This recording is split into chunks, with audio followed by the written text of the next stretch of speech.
This is my financial disclaimer so I don't get sued. Good morning, good evening, good whatever time it is you're listening to this. I hope you're having a good one. Let's take a look at what we're covering in today's video. In today's video, we're going to be going over the data sets from the 23rd, and we'll be going over any data sets for the 24th. There are no earnings as of the rest of this week, and I will be going over a quick SPY technical analysis. Merry Christmas, everyone. Happy holidays. I hope you all spend time with your families. I hope you get some time off from work and everything else and be able to rest a little bit. Now, President Trump just declared that the 26th will also be a federal holiday. So, as of this video, as of this moment, I'm not sure if Friday will be closed or not. If I find out anything new, I will post it on both Weeble and in YouTube. So, watch for that if you don't hear for it. Other than that, let's go ahead and get into the data. Now, we did have quite a bit of data for Tuesday, the 23rd of December, but I'm going to very quickly highlight what I believe was important or not important. If you want to pause the screen and go through the data sets, feel free. However, there was the ADP employment. It was still extremely low. Remember, the weekly change should be almost around 60 to 80,000. Um, Obviously, we are very far from that.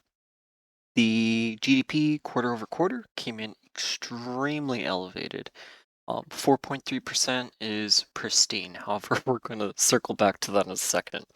Um, this data set's going to carry a ton of weight throughout the next month. There will be a revision to this data set on January 22nd. So look forward to that. I definitely will be because I'll tell you, I don't believe this data. I looked through the actual GDP report.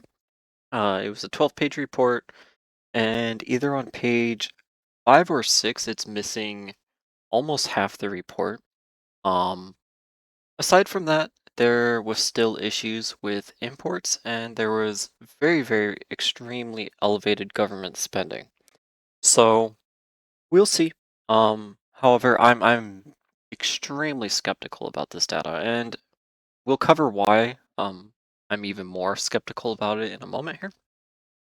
Now, the CB consumer confidence once again showed that it's giving us very recessionary prints. Now, for the actual CB consumer confidence rating agency or the group, whoever does the actual ratings behind it, they posted today that they're still about 10 below where their numbers should be. This is 10 below the recession number essentially. So very, very bad consumer confidence numbers. Keep in mind though, it is soft data, so it's not like um, just hard pen on paper data that's telling us exact numbers and exact data sets. The soft data is more opinion based, so take that as you will. Um, every time the consumer confidence has dropped this low, we have entered a recession. So if we don't enter a recession, this will be one of the first times. Um, the Atlanta Fed GDP came in quite low today. Now, I say quite low, but I've seen this go from, I want to say it was 3.7% all the way down to 2.6% in one reading before. So it can spike and drop very drastically. However, with this GDP data, the Fed GDP now is telling us that the exactly what the name is saying. The GDP now is coming in weaker. So a whole 0.5% weaker. Again, this isn't a major data set, but it is one to definitely pay attention to because it does, don't want to say completely accurately track the GDP, but it's one of the most accurate current GDP trackers you can have. So that's essentially saying that currently the GDP pulled down to 3%. Take that as you will. Now, the 5-year note auction, it looks like it came in bad today. However, the auction came in actually fairly good.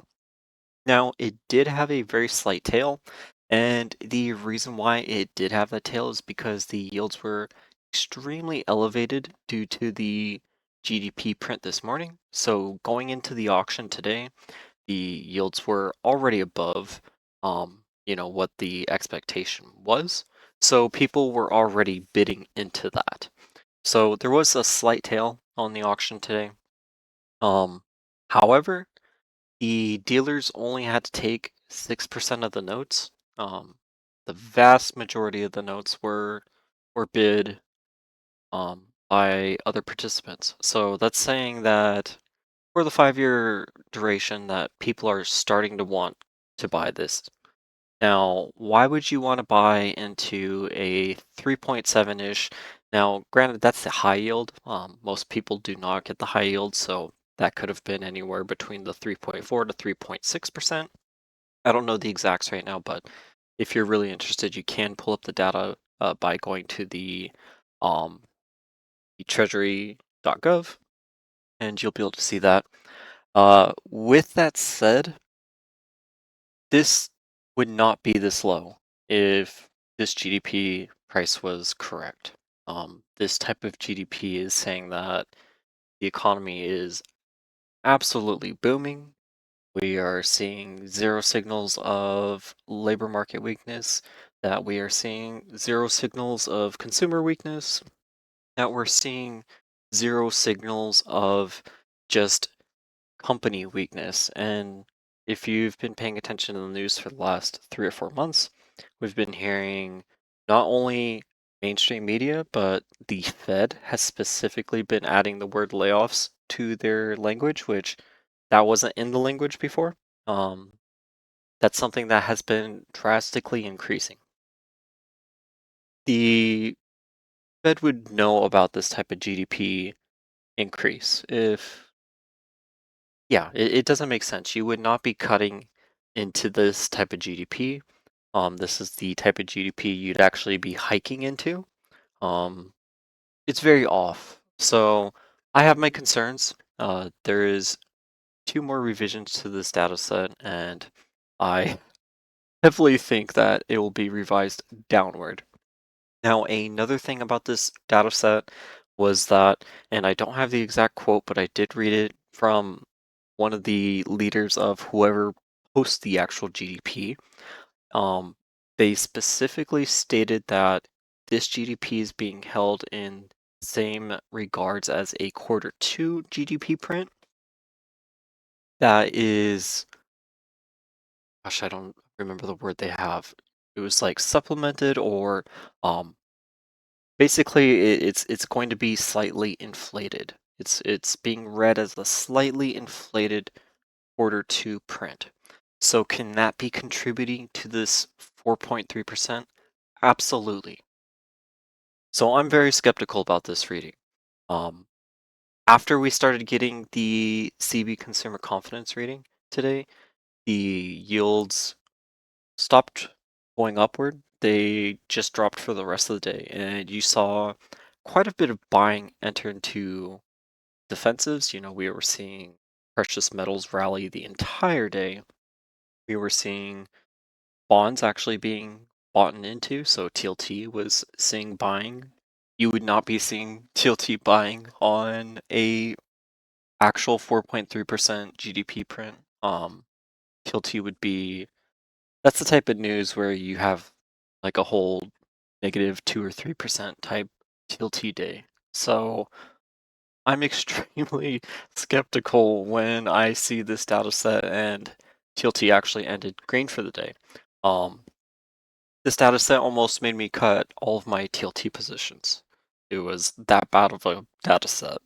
However, I did not. I am still holding on to all of them, as I just did not believe that. Now, I will stop ranting about the data in just a second. Um, but again, I just really, really want to highlight that defensives would not be purchased today if this GDP print was correct. The 5-year note auction would be asking for around a 4.2, if not higher, yield, even with the previous yield being at almost 3.6%. we would not be seeing the Atlanta Fed GDP at a 3%. We would not be seeing the consumer confidence coming in 10 points low below a recession level. So there's issues. Okay, there's some major issues here. The market tends not to lie about things while data sets can, and I'm not going to be a whole conspiracy theorist and say that the data is wrong, blah blah blah.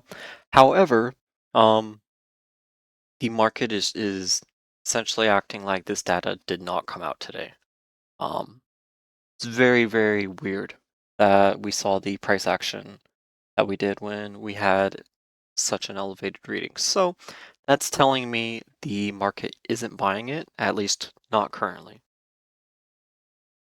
If you're enjoying this, please check out my Patreon. For just $1 a month, you can join our community chat and access our tools like the Unusual Whale Spot and our own personal GEX and DEX market positioning. My $12.99 premium tier gives access to my personal trades, 2 live classes a week, which are on Wednesdays and Sundays, and direct support from myself. The links to join are below, but you can also join through patreon.com/wooksy. Thank you for supporting me to help you build skills for a lifetime. And very quickly going over the SPY technical analysis, let me actually go over to the SPY. Now, as we discussed in our video last night, and go ahead and ensure you are on the daily time frame and that your moving averages and Bollinger Bands are turned on. Now, we talked about how in yesterday's video, the full real expectation was that we were going to see the buying to the upside. Now, we did not close the upper Bollinger move, which can be bearish, and I will describe that in just a moment here. However, the full expectation should still be pushing into that upper Bollinger. It's currently only $2 away as of this making of this video. The overnight price is currently at 687.55, so exactly $2 away, and we will see the upper Bollinger pull upwards slightly tomorrow. So that will probably be around the 691 range, give or take. If we're going to have buying to the upside, and if we're going to have this upper Bollinger move fully uh, you know, if we are going to see commitment fully to this upper Bollinger move, then again, we will see the market price not only cross above it, but close at or above the upper Bollinger. After that, we will be expecting a higher high. Now, again, upper Bollinger moves are one of the most bullish moves you can have. However, it's extremely, extremely potentially bearish if you get to this range where we have the 5 MA pulling up and we stay below the upper Bollinger. For example, if we have a major rejection tomorrow, potentially that could be pretty bullish or pretty bearish.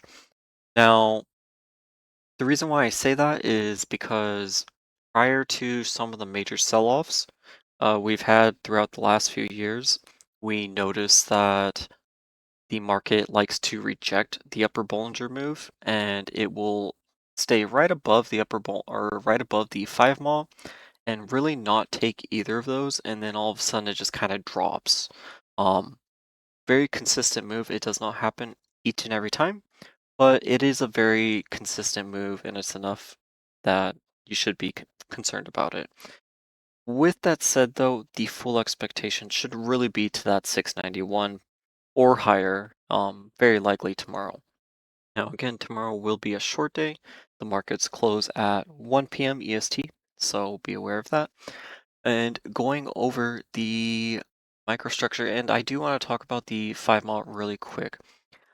Since we closed pretty high today, we closed at 687.96. The 5 MA very, very likely will be around that 683.20 range, if not around the 684. Give or take, it'll be around that range. So that does mean that technically, with the overnight price being at that 687.50, we could potentially have a 5 mile test prior to heading up to the upper Bollinger again. So what that would look like is technically we would have a rejection from this range. the upper Bollinger would be pulling upward. We would see the price pull into that range, test both the upper bounds, the moving average itself, and the lower bounds of the moving average. And then we would see a bounce to the upside while seeing the VVIX pulling downward. So with today's price action, we saw a little bit of the VVIX pulling upward, but it wasn't enough to be concerned. Remember, that has to be at 98 or above to really suggest that there's major selling going on. It's currently at, I believe, 83 or 84. So we're very well in the buying zone.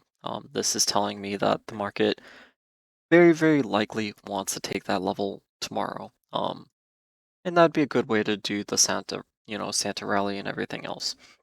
Now, another reason why I'm not seeing this selling to the downside happening in the current cycle is that the lower Bollinger is starting to not only get ready to cross above the upper channel of that major consolidation channel, but it is also starting to sit on the bottom of this major buying channel. And again, this major buying channel has a ton of weight to it.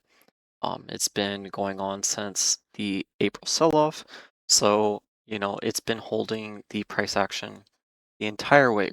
We thought it might have broken in this range, but that was proven wrong. They found support and bought upward. Now, again, we would have to have some very, very incredibly bad data tomorrow to suggest that we're going to have a real sell-off.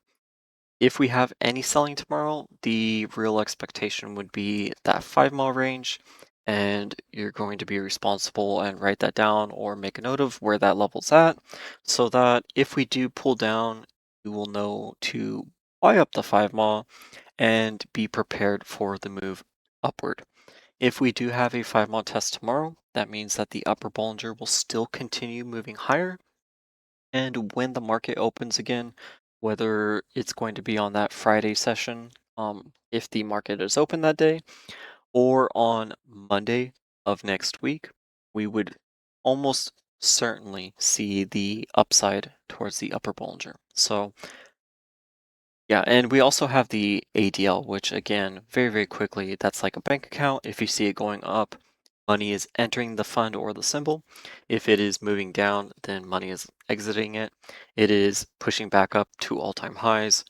The all-time high looks extremely strong. Very, very quickly going over the hourly time frame just to see if there's any structure that I noticed that is not normal, and let me go ahead and turn off the Bollinger Bands. Now, again, we've been talking about this the last few sessions now that we have had this very nice inverse head and shoulders building. And not only that, but with that expectation, we fully anticipated the top of the cup to be taken. Now, have we taken that level? We have not. Okay, we still have about $1.20-ish to take, $1.40-ish to take, to really complete that cup. So that's again another reason why I'm really anticipating the upper Bollinger move to occur very likely tomorrow. Tomorrow being the 24th, Christmas Eve. Now, with cups, just in case we do get the move upward tomorrow, remember that once we take the actual level, we will then be expecting bear structure to form at the top, and that's how we really get that day 2 higher high in the upper Bollinger move. Day 1 kind of completes the close on the cup. Day 2, I apologize, these are written pretty poorly, but the day 2 builds the higher high, and if you see what this is kind of turning into, day 3 is consolidation.